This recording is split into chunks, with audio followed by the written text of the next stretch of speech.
Soy el profesor Claudio Sepúlveda del área de Estructuras y Geotecnia y en este video les voy a presentar dos de las líneas de investigación en las que me ha tocado trabajar en el último tiempo. El primero de ellos es sistemas de protección sísmica, básicamente todo lo que tiene que ver con sistemas de aislación sísmica y disipación de energía. Entonces en este trabajo, por ejemplo, ¿qué es lo que hicimos?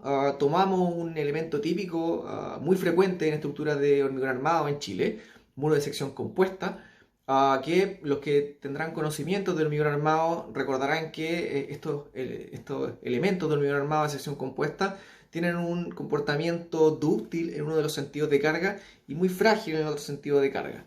Entonces la idea fue no alterar demasiado la geometría de estos elementos, pero de una u otra forma reducir esta fragilidad que tiene esta geometría. Entonces, ¿qué es lo que hicimos? Tomamos, por ejemplo, en este caso, un muro de sección C, y este muro de sección C simplemente lo dilatamos, lo cortamos y lo transformamos en tres diferentes muros de sección rectangular. Entonces, ¿cuál es la idea? De que este edificio se comporte como efectivamente muros de sección en base a muros de sección compuesta para sismos moderados. Sin embargo, cuando venga un terremoto relativamente grande, estos disipadores se liberan, en particular cuando trabajamos con sistemas de friccionales, por ejemplo. Estos disipadores friccionales simplemente se liberan y convierten este muro C en tres diferentes muros de sección rectangular que tienen un comportamiento mucho más predecible, por un lado, simétrico y relativamente más dúctil, comparado al menos con estos muros de sección compuesta. Otra de las macro líneas de investigación en la que me ha tocado trabajar es en general en análisis experimental. Comprenderán que finalmente podemos tener el modelo más complejo del mundo, el modelo numérico más complejo del mundo, el más moderno del mundo, pero finalmente nada se va a comparar con tener el dato duro de la estructura sometida a un terremoto o cualquier carga en general. Entonces, en esta línea, por ejemplo, en la universidad ensayamos una viga de hormigón armado relativamente simple bajo una carga monotónica, pero esta viga mientras iba siendo cargada se le fue sacando fotos cada cierto intervalo de tiempo. Entonces luego con un postproceso se puede detectar el campo de deformaciones unitarias y el campo de desplazamiento de toda la viga. Entonces de esa forma podemos detectar concentraciones de deformaciones, por ejemplo, que a simple vista es casi imposible detectarla. Podemos definir dónde están las grietas. Y por último también podemos comparar estos resultados de campos de deformaciones unitarias con lo que nos entregan diferentes modelos numéricos. Otro proyecto interesante en el que me ha tocado trabajar fue en el estudio de pilotes de acero utilizados en estructuras portuarias en Chile.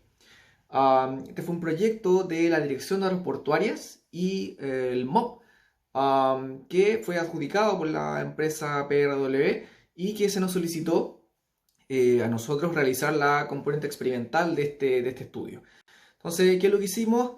Tomamos pilotes de acero a escala real, utilizados con dimensiones utilizadas en puertos chilenos, y fueron testeados sin y con carga axial y bajo cargas monotónicas y cargas cíclicas, de forma tal de poder caracterizar el comportamiento de estos pilotes bajo cargas sísmicas principalmente. Obtuvimos resultados bastante interesantes. En algunos de los especímenes que ensayamos llegamos a tener pandeo local en la base del muro, e incluso en uno de los especímenes llegamos a tener fracturas en la zona de la soldadura, cosa que de hecho nosotros no nos esperábamos. Así que pudimos obtener resultados bastante interesantes de este estudio. Por último, les quería mostrar parte de lo que estaba haciendo en mis estudios de doctorado, acá en la Universidad de California, San Diego. Estoy trabajando en algo que se llama simulación híbrida, para los que no sepan qué significa eso. Básicamente, muchas veces no se cuenta con modelos computacionales suficientemente robustos como para modelar fielmente el comportamiento no lineal de algunos elementos.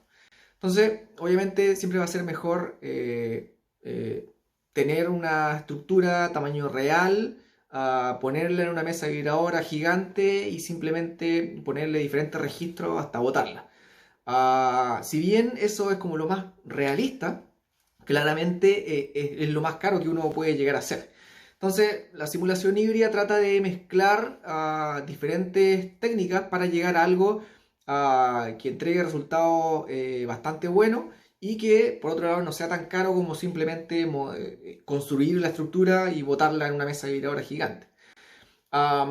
Entonces, ¿qué es lo que hace la simulación híbrida?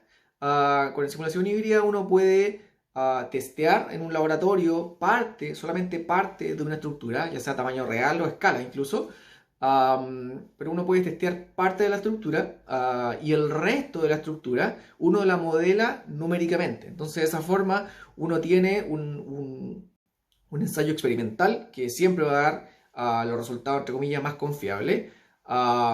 Y por otro lado, uno puede modelar la interacción entre ese componente, esa parte, esa subestructura, con el resto de la estructura. El proyecto en particular en el que estoy involucrado hoy por hoy es un proyecto colaborativo entre la Universidad de Michigan, la Universidad de California San Diego y el laboratorio ENCRI en Taiwán. De hecho, los ensayos van a ser allá en Taiwán. La idea de este proyecto es analizar el comportamiento bajo cargas cíclicas, bajo cargas sísmicas principalmente, de columnas que eventualmente pueden sufrir pandeo local en la base debido a cargas axiales relativamente altas. Entonces se ha visto en ensayos experimentales previos que eventualmente esto puede suceder, pero los ensayos previos eran ensayos principalmente de columnas aisladas, por ende ahora la idea es analizar, ver lo que pasa con este tipo de columnas que eventualmente pueden tener este acortamiento, que eventualmente pueden ser un par de centímetros, y ver qué es lo que pasa con la interacción de este subsistema con el resto de la estructura. Entonces, en particular, ¿qué es lo que se va a hacer? Se va a tomar parte de la estructura completa, en particular se va a cortar justo en los puntos de inflexión de esta columna, se va a ensayar piso y medio de la columna y se van a cortar las vigas, como les decía, justo en el punto de inflexión. En esos puntos se van a poner diferentes actuadores de forma tal de simular las condiciones de borde entre esta subestructura y el resto de la estructura que está simulada numéricamente. Y la idea entonces es analizar qué es lo que pasa cuando este tipo de columnas sufren este acortamiento debido a esta carga axial, ver lo que pasa entre este acortamiento y la interacción con el resto de la estructura. Entonces, el desafío finalmente de implementar esta simulación híbrida es básicamente generar este pimponeo de información, por decirlo de una forma, entre la componente experimental y la componente numérica, enviando deformaciones para un lado, fuerzas para el otro, y lograr que esta conexión se haga de forma exitosa, tratando de minimizar errores, tratando de que los actuadores efectivamente se muevan según lo que la simulación numérica le está diciendo que hagan, y así un sinfín de otros detalles.